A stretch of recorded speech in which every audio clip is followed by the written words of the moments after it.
Hey, welcome to the Bullpen Sessions podcast, a podcast for driven insurance professionals who are looking to reach their full potential in their insurance careers. This is the place where we help motivated insurance professionals build the right mindset and tools to create more credibility with their target prospects. I'm your host, Andy Neary, former professional athlete turned insurance advisor. Each week, you will learn tips and strategies to help you execute a clear prospecting game plan every single week. Clarity creates action. When you're clear, you're confident. When you're confident, you're consistent. When you're consistent, you are unstoppable. All right, let's dive into today's episode. Hey, welcome back to Bullpen Sessions podcast. My name is Andy Neary, and this is episode 276. Today, I have Terrence Ogden joining me. If you are looking for a little inspiration, this is going to be an awesome episode for you.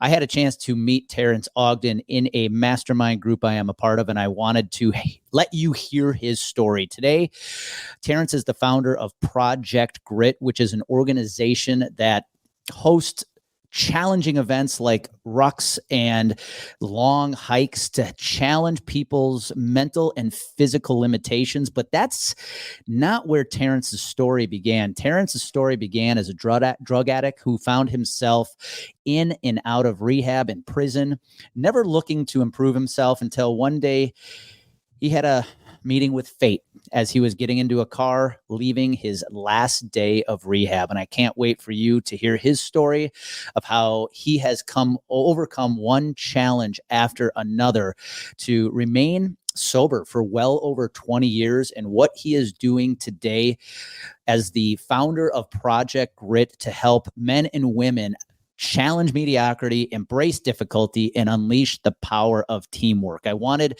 all of my insurance producers to hear this episode today because to win in the insurance business, you have to do hard things every single day because we are in an industry where it is easy to get complacent, where it is easy to think we can go it alone. But man, Terrence's story and what he's doing with Project Grit and behind his annual races, the Immortal 32 Ruck and the Top of Texas 8 Peak Challenge, you are just going to love this guy's story. So this is one you want to listen to when you have time on the car or on the treadmill because Terrence's message is both going to inspire but motivate you to avoid complacency. All right, let's dive in. Hey, Terrence Ogden, welcome to the Bullpen Sessions podcast, my friend. How are you doing?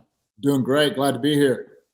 Well, you and I met at a Brand Builders Group event that we're both a part of. And when I heard your story, I wanted to have you on this show. As I shared with you offline, you know, our target audience is insurance professionals, a lot of males, probably between the ages of 25, 45. And you said something during our conversation that really resonated with me. And that was, we do hard things. That's actually a mantra we live by with Complete Game Consulting. And it really stuck with me. And then you told me your story and I said, okay, I got to have this dude on the show. So we'll talk about your current venture today, which is Project Grit and what you're doing with those rucks and the challenges you do there. But where I really want to start this podcast conversation is more of a background. You know, people get to know Terrence today. I'm guessing it's a much different version of a Terrence we may have seen 20, 25 years ago. Absolutely. So just take us back to Terrence Ogden, late 90s, early 2000s, and that'll set the stage for, you know, where we are today. And we'll get into the details of Project Grit and what you're doing to help people just basically focus on mental and physical challenges to constantly improve themselves. Sure. So we'll go back. So my background started, what got me to where I am today is I was a severe drug addict and I'd been in and out of jails and institutions. This would have been March of 2002. I went into a rehab and I wasn't planning on really getting clean. I wanted to get my act back together and get back up doing whatever I was doing. And I was at a rehab and it wasn't really going well for me there. The mentality there wasn't very helpful. And I remember I told myself, I'm out of here. They asked me not to leave. I left anyways. And I remember walking out of there thinking I was scared. And I got down to the main road and I started hitchhiking back to town. And I didn't have anywhere to go. All I owned was a backpack and a bunch of bad habits. I had probably about a week off of heroin and fresh off of everything. And I started hitchhiking. A car pulled over. It was a young lady. And we got in, and she had a 12-pack of beer in the back seat. And she had said, "Hey, do you know where to score any dope?" And it kind of freaked me out. It was like there was a crossroad put right in front of me. And within minutes. Like the first opportunity it showed up. And I hadn't been with a girl in a while, and I was like, yeah, she's pretty, and I could go. And the way I was at that time, I was thinking I was going to, try to make some money off of her and get what I wanted out of the deal. We started driving, and I'm scheming, planning, and we're going along. And I don't know, this little voice inside of me was like, if you take this path, we know where it goes. There's a strong chance you're going to either die or end up in prison. And we don't want that. And we're going, and it's like, I was taking her to the dope house, and I said, park right here. And I knew that just so happened the street we were on, there was an AA club there. And I jumped out of the car and I went in there. And that's kind of where it started. I had been in and out of the AA before, and I really didn't want anything to do with it. And at that time, I was at my ropes end. And, I didn't, like all the God stuff, I had a real hard time with it at that time. I didn't care about God, and I didn't think God cared about me.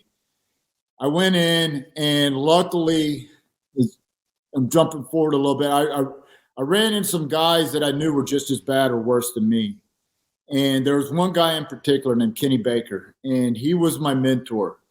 I knew that something was working in his life, and if I did what he did, maybe I could get what he got. So I kind of tagged on with him, and what me and Kenny started doing, Kenny was big into working out. Kenny was big into boxing. So we'd meet pretty much every day, lift weights, beat the crap out of each other, throw a steak on the grill and eat. And that's where, like, it was hard for me to adjust to that and everything. And that's where it started. And me and Kenny, from then on, we started a backyard boxing club, and we brought a bunch of guys in, and then we started doing like obstacle races. We ran a lot. And I'd say about 6 years after that, Kenny got esophageal cancer and died. And I was kind of crushed because that was my community. And when he passed away, I was like, I got to keep this going. And I started getting into I hated running. And in that time of my life, if there was something I hated to do, I told myself I need to do more of that. For some reason, I hate it. We're gonna smash that, and we're gonna attack that and see what it is. And I started running, and like I said, I hated running. I never really ran. I started doing 5Ks, 10Ks, half marathons, and I got to where I was doing 50K ultra distance marathons and trail runs. And I did that for a while, and I had kind of got burnt out on the whole running deal, and I got introduced to rucking. This would have been like, I'd rucked before. That would have been like 2014 maybe. And I was like, okay, this is more my speed. I can slap a bunch of weight on my back and get after it, And from there, it's like my whole thing is always like the thing that helped me so much in my recovery was multifaceted. It was like physical fitness, trying to like read more, adopting spirituality into my life, and learning how to deal with emotions. My whole life, I really only knew two emotions. I'm gonna F it or I'm gonna fight it, And when I started getting clean and I started talking to guys, and I realized that there was a much deeper issue, and that actually was the hardest thing for me to do, getting out of my comfort zone. And which is for me has been critical to my growth. And Yeah. I want to ask you, if you don't mind, I got some questions for you there, because we probably just covered a span of what, 20 years? Close to it. And there's a lot to unpack there. Prior to that car ride leaving the rehab center, you had gone in and out of plenty of prison time, rehabs, where, like you said, you had no goal of getting better. No. You served enough time in prison just to get back out to keep doing what you were doing. Right. What do you think was different about this particular car ride on this particular day, where you made that decision? You said in the past, I didn't believe in AA groups, screw them. What made you walk in and say, I need help? I think deep down inside, I knew that I'm going to die. I knew that I've been in and out of all this so much, and I knew I remember, I'll go back. Probably about 3 months before I got clean, I had done a little deal and I got popped, and I was holding a substantial amount. It wasn't too much, but it was enough to keep me away for a while. And I remember I was happy. I was excited because I knew that I would be safe when I was locked up, as fucked up as that sounds. I knew that I was away from all the crap that I got, and I was excited about it. And I was like, okay, I'm going to go in here. I'm going to make the best of this deal. I'm going to get everything out of this experience that I can. And after about 2 weeks, the charges were dropped and they let me out. And I'd love to tell you that I went and got clean after that. But the first thing I did when I got out was went and got high. And it was probably 3 months later, I saw a friend of mine out, and I hadn't seen for a while. He had a cute girl with him, and he looked real good. And I'm like, hey, man, let's go hook up. Let's go party, blah, blah, blah. And he was like, no, I've decided that I want to get clean. And I remember I went and got high that night, and all I could think about was Henry. That was the guy's name. And how good he was doing. I was 31 years old at the time, and it's like, this dude's winning and I'm losing. Something's got to give. And then I started trying to get into the rehab, and I was like, I need to clean my act up and then get my head screwed on straight and then get back after it. And a funny little story that I remember the night before, I finally found a rehab that would take me in, because kicking heroin's a really bad, it's an ordeal. And I had a ride the next morning, and we were in this, it was an abandoned house with a candle. And that was the last night I got high. And we woke up in the morning, and he had a flat tire in his truck. And I was pretty resourceful at that time. And so he didn't have a spare. So I went and found a truck just like his and took their spare, put it on his truck, and he took me to rehab. And that was the beginning of my rehab stint. And that's just where I was in life. And when I stepped in getting in that car, it was like some voice inside of me said, you have two choices here, death or life. And I chose life. I think my version of what life is like in a prison is often through the lens of a movie or something you see on TV. But what you said about a prisoner's mentality, I remember watching the movie Shawshank Redemption, right? And he talks about how when prisoners get out, sometimes the safety of the prison's actually where they want to be. Yeah. And it was interesting you said that. And, it was also interesting that you just said how you actually relied on resourcefulness to get to rehab. Yeah. Where so many prisoners or people with addictions rely on resourcefulness to break away. Yeah. And that was very interesting. And I'm glad people are listening to this, because I think whether it's drugs, alcohol, sex, you name it. I mean, a lot of people have addictions, and that a lot of people don't know about, right? And a lot of people are good at hiding addictions, and that's probably true in our industry, the insurance industry. And so, your vision or your picture of what you had when you got in that car leaving the rehab for the final time of, dude, you've got two choices, death or life. which path you want to take. And you obviously made the right choice. I think that's pretty impactful. I hope a lot of people heard that the right way. Yeah. Now I got a second question with this. So you take the right path, meet Kenny, who becomes a mentor of yours. And then Kenny, unfortunately, succumbs to cancer. When you lost your mentor, were there any fears that you would regress because the guy that had helped you get clean or stay clean was no longer there? Absolutely. I had a pretty good foundation in recovery at that time. But of course I was like, man, now that I lost my confidant, what's going to happen now? And, I've always been the type, if I'm afraid of something, I try to go tackle it. And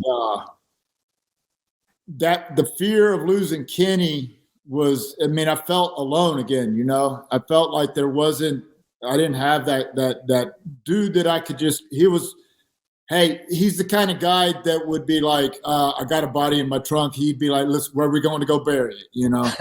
He was that guy. And I still have those in my life today. Everybody needs a guy like that. And, but there was a lot of fear in that because I didn't know what was going to happen, but I believe, for me, I believe that like the path is already written. I just got to make the choices along the way, And yeah, I think you've been, it's interesting. And I keep going back, probably a step back before you got in the car, leaving the rehab, even going to rehab, all the challenges God put in your way that a lot of people wouldn't see as a challenge. Number one, you get a flat tire on your way to rehab. That would have been your chance to say, well, screw it. I'm not going. You get in the car, and within minutes of leaving the rehab, you're presented another challenge. And now God has thrown a really big challenge in front of you, which is your one mentor that you relied on to really make sure you stay clean is no longer there. What are you going to do? And I hope one thing you're proud of, if you're not, it's obvious since that day you've made a lot of good decisions. And what I want to talk about is, you just said something, and this is going to set the precipice of our conversation here, which is if I see something hard, I just go lean into it. Mm-hmm. And that's really, today you live outside of San Antonio, Texas, right? Right. In between Austin and San Antonio. And you're a cabinet maker. Yeah. You also are the founder of Project Grit, which we're going to talk about. And before we get into the foundation of Project Grit, you talked about how you and Kenny started a boxing club. You started rucking. What impact, when you started leaning into those activities, how did you see yourself change? So physically, I started putting on more muscle, and I started wanting to eat right, and I started to I kind of got off on that whole, like, by pushing myself, the way that it made me feel. It's like I've done a lot of drugs, and nothing is for me is as great of a feeling as when Hi, it's Andy Neary, and thank you for listening to the Bullpen Sessions podcast. Did you know the ideas shared on this show are things we actually specialize in helping you implement?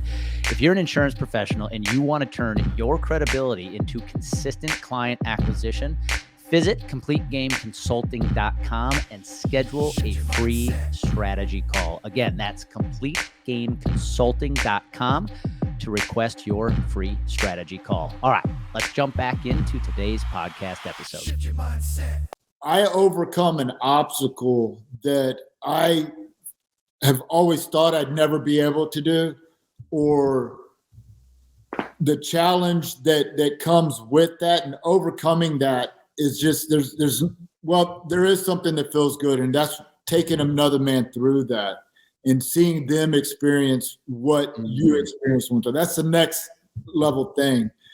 But having that experience to know that I'm capable of doing a hell of a lot more than I think I can, society says I can, because statistically, I should not be here. I should not have the things that I have in life. And I'm not saying that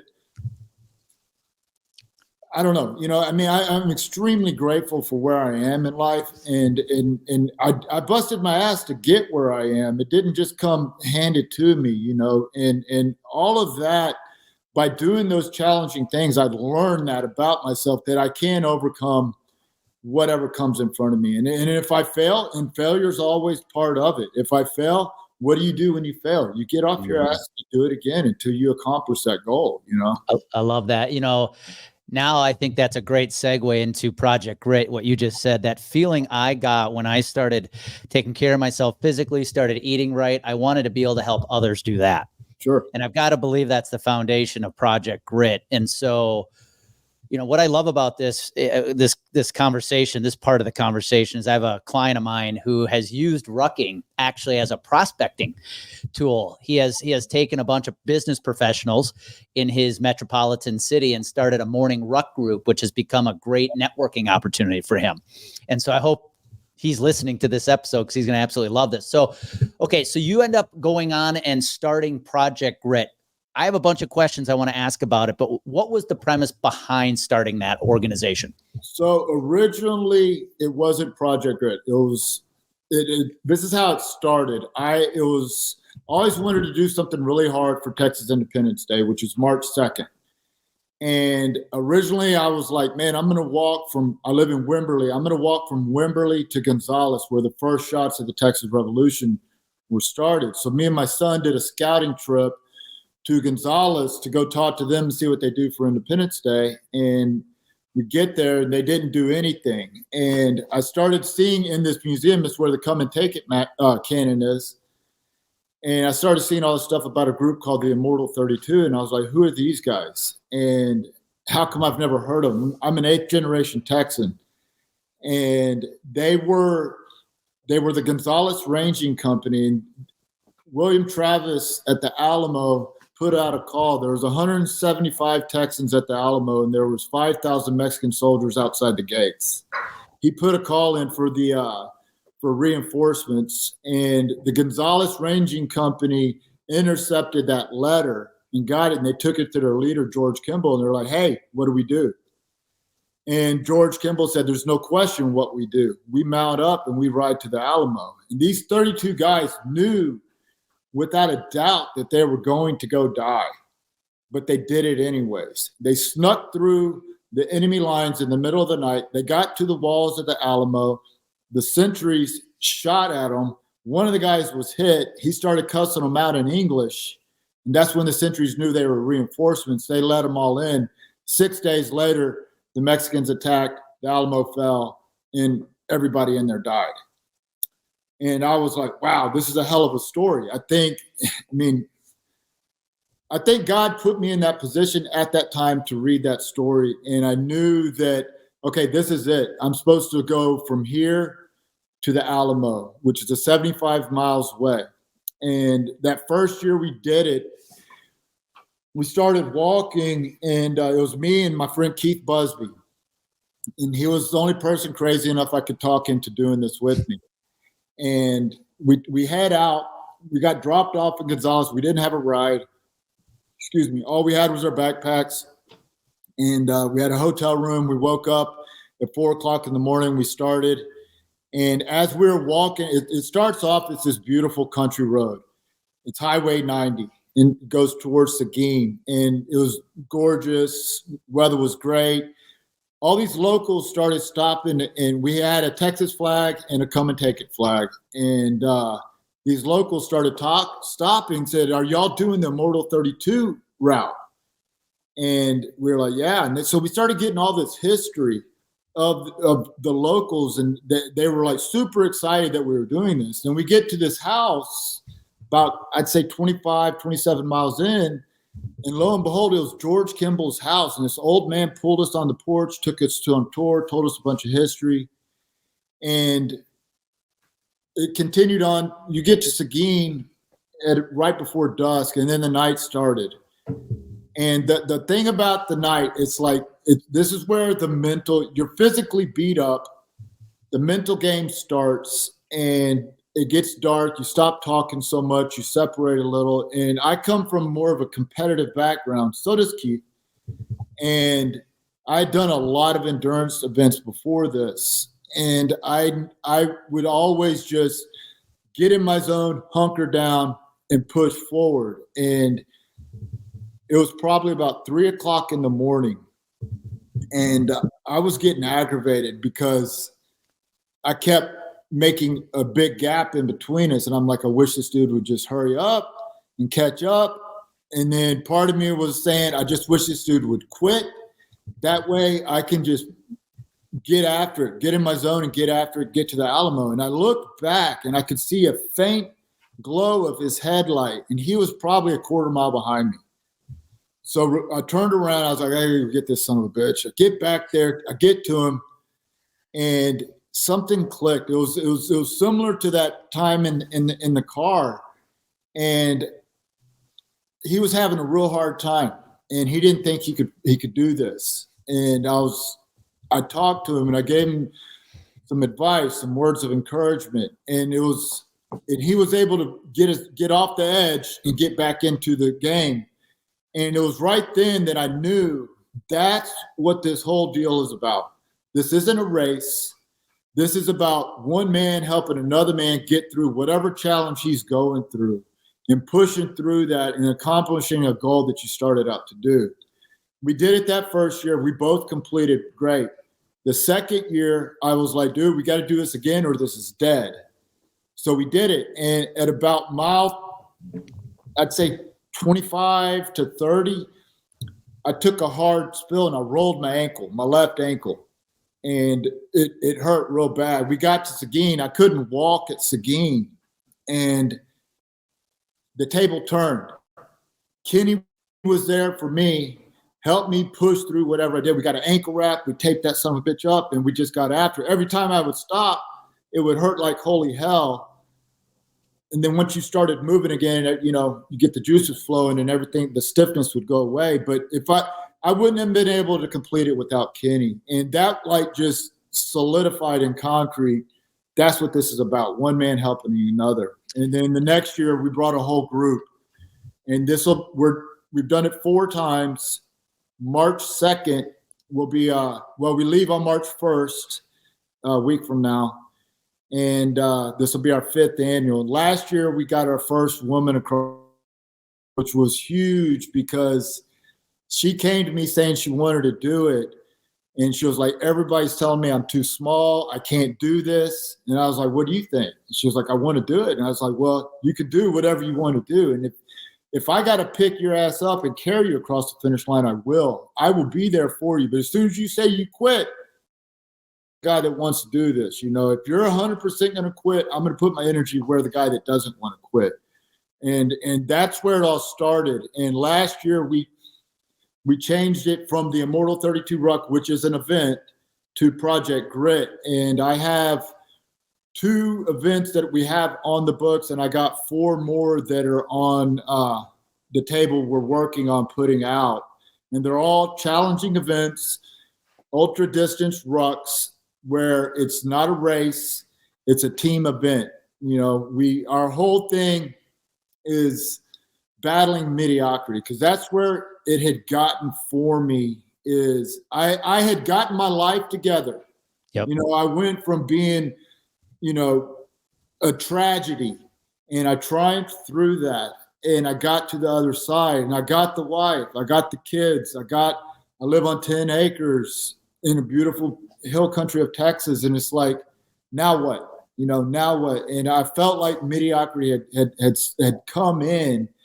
And so I had to challenge that and smash that. And that's what Project Grit's all about. Well, no, and I think for who I know is listening, what you just talked about for the last 5 to 7 minutes, Terrence, is so powerful, because when you started the Immortal 32, 75 miles, you just have to know it's not a race. It's a long 2 days, right? Yeah.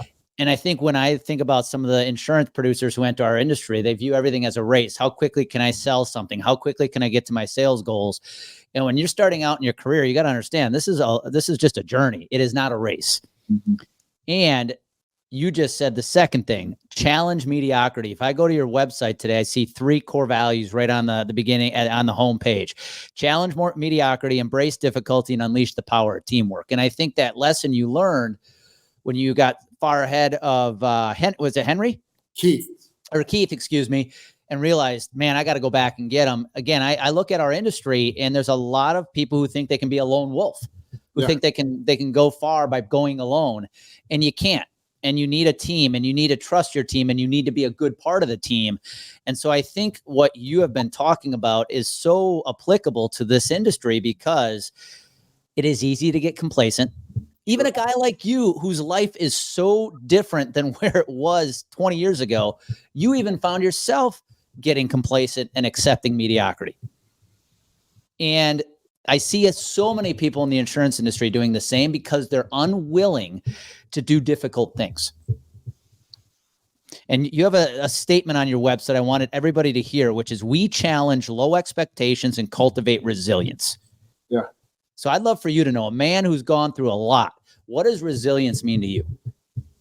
Resilience to me means the ability to do hard things, to the ability to like persevere through a challenging obstacle that's in front of me. And it's not always just physical, because I remember a long time ago, like I thought, here I am, some tattooed guy. I got a history, a backstory. And I remember this little old lady sharing about fear.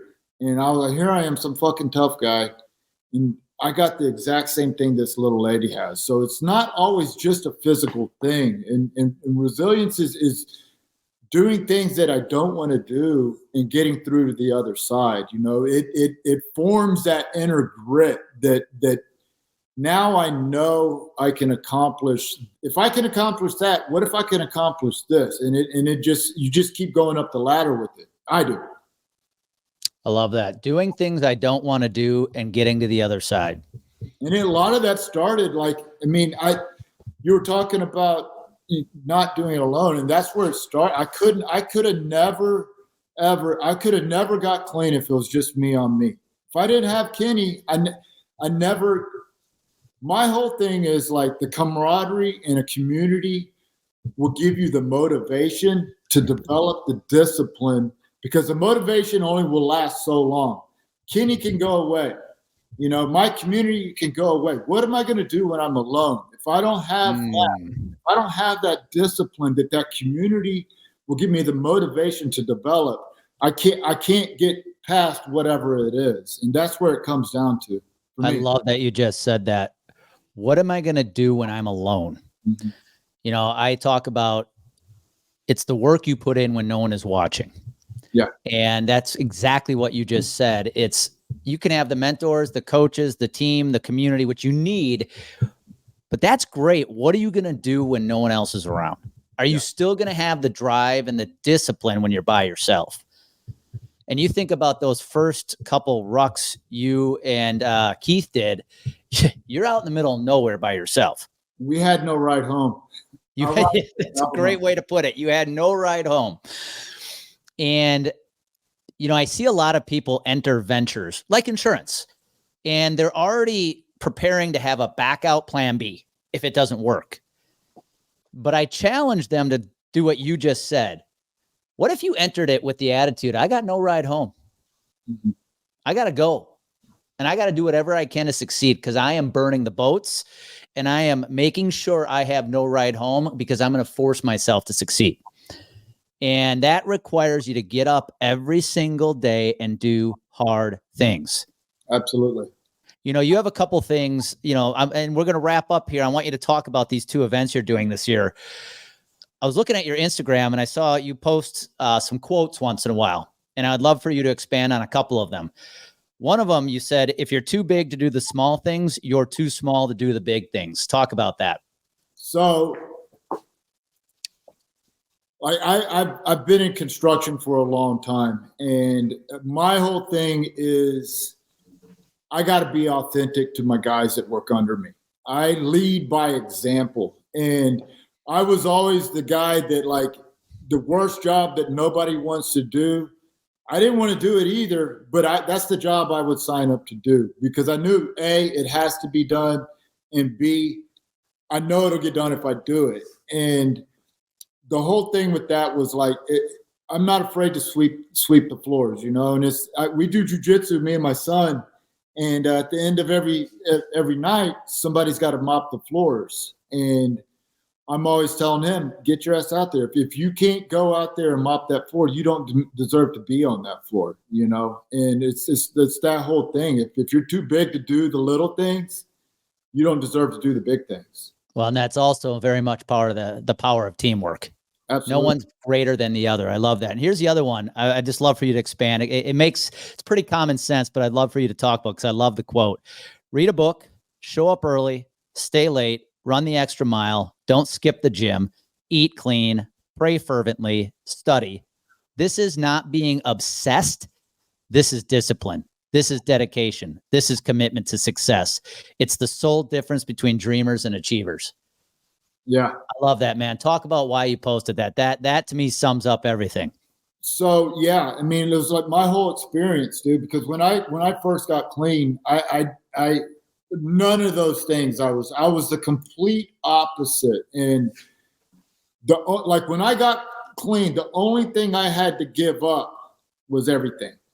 And by adopting, it's like, okay, I've been doing this for 31 years and look where this has gotten me. If I do the opposite of this stuff, what's going to happen? And at that point in my life, I had nothing to lose and everything to gain, and for me, okay, I was introduced to this idea of the medicine wheel, which is a Native American thing, and it's the mind, the body, the spirit, and the emotion. And if my goal in life is to grow that wheel as large as possible. And if I stick just in the physical, I will have an egg-shaped wheel, and my wheel will not roll through life evenly. When I just get into the mental aspect of it, egg-shaped wheel, spiritual, egg-shaped wheel. If I'm really emotional, egg-shaped wheel. So if I grow in all four areas, it's about balance, I will go through life smoothly. Those 10 things are all things that I will grow my will. I need to be reading books about how to better my life. I read pretty much all nonfiction, and I need to have a prayer life. I need to have some type of a spiritual life going on. I need to hit the gym and eat right and take care of my body, and I need to learn how to deal with and speak with other guys. That's a huge community thing with me and men is that's how I grow emotionally, and so all those areas, it hits every quadrant on that medicine wheel. That's awesome, man. I love that. I love when I got clean, the only thing I had to give up was everything. I can promise you that is going to be a statement I use to promote this episode, because that was powerful. Let's wrap up by talking about the two events you got coming up. One is right around the corner. In fact, by the time this posts, you might be running it. You've got the Immortal 32 Ruck, and then you've got the Top of the Texas 8-Peak Challenge. Talk about both of those events. One, I know we've covered a little bit, but if somebody's listening in, I've got a lot of advisors, by the way, in Texas. If somebody's listening in, how can they talk about the events and how somebody could get involved? So all of our events, we do raise money. If you go to my website, officialprojectgrit.com, if you don't want to participate in the event, right now, this year we're raising money for Patriots Hall in Dripping Springs, which is kind of like a takeoff of the VFW Hall, where there's a lot of like therapeutic things, a lot of camaraderie, a lot of the stuff that we're talking about going on there. They're putting in an obstacle course, and we're raising money for them. And so there's a donation tab on there if you don't want to do one of my events. And there's also a sign up. Immortal 32, we've already talked about, which kicks off March 1st at 2 a.m. You can follow us if you're interested. We'll be doing a bunch of Instagram lives, Official Project Grit. And we'll be posting a bunch of stuff there. The Top of Texas, we did the first one back in October, and what it is in Guadalupe Mountains National Park has the highest peak in Texas, which is Guadalupe Peak, and 8 of the 10 highest peaks are in that park. And We went in October. I'd been working on this for about 2 years. I developed a route that we could hit all those peaks. In October 23rd, I think we set out. We took off at 2 a.m. to climb Guadalupe Peak. And we ended up hitting 8 peaks. We did a little over 10,000 feet of elevation gain, 9 miles. It was a 27-mile journey. 9 miles of it was a bushwhack. And we were going for a sub 24 hour. We did it in 24 hours and 30 minutes, but we did it. And the kicker with that whole deal was, this is in West Texas, and it's pretty much a desert out there. And there is no water. So there's nowhere to filter. There's no springs, none of that. So what you start with in that event, as far as nutrition and as far as water, is what you have for the whole event. There's not really any bailout points. It was a really tough event that we accomplished. So what you're telling me is the top of the Texas is 8 peak is essentially a marathon. Yeah. It just so happens to cover 8 peaks, 10,000 feet of elevation, and no water. Good luck with that. This has been awesome, Terrence. Again, thank you for taking the time. I hope if you're listening, I believe as this airs, you'll probably be hosting the Immortal 32 Ruck right at that time. But definitely, I would want the listeners to think about the top of Texas 8 peak, because I believe that's in October, correct? Correct. Okay. And then if they want to donate money, what's the name of the charity again in Dripping Springs? It's Patriots Hall of Dripping Springs. If you go to my website, there's a donate tab. Okay. I'll make sure we put that in the show notes too. Last question. I'm curious to know this for my listeners. Again, a lot of younger insurance professionals, maybe starting off in their careers, charting a new path. If you could go back to that moment when you got out of that car and decided to go into the AA room, the Terrence of 2024, if you had a chance to go back and speak to that Terrence in that moment, what would you say to him? That's a good question. It's gonna be a crazy ride. Don't give up. Yeah, man, that's pretty much just don't ever fucking give up. I gotta believe there would be a sense of pride too.